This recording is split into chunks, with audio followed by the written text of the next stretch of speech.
So next, let me show you how to make changes to your app. The first version is never perfect. The real skill in vibe coding is knowing how to guide the AI to make it better. There are a few ways to do that.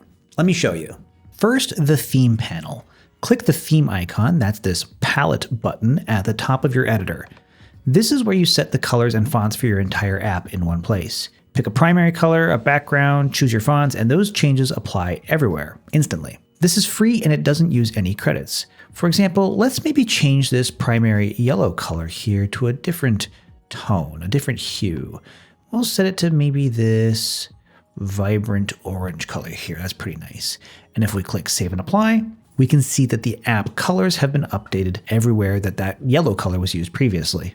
Next, Visual Edit mode. Click Edit in the upper left of the toolbar. This lets you select specific elements on screen and adjust them.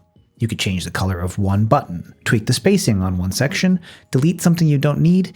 It's like the theme panel, but for individual elements instead of the whole app. Also free to use, no credits. For example, maybe we want to change what this text says. We can click on it and then click the T to change the text content. We'll change it to say, rate what you've watched to get personalized recommendations.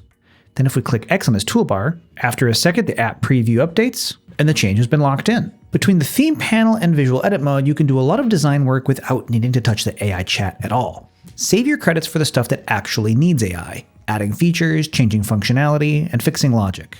One thing to keep in mind as you make changes is that Base44 keeps a version history of your app. You can access that up here in the left side with this little clock icon. So if you make a change and something breaks, you can always roll back to a previous version. Like we can click on this older version here, and it loads the version that had the yellow color instead. This is like an undo button for your entire app, so it's super handy.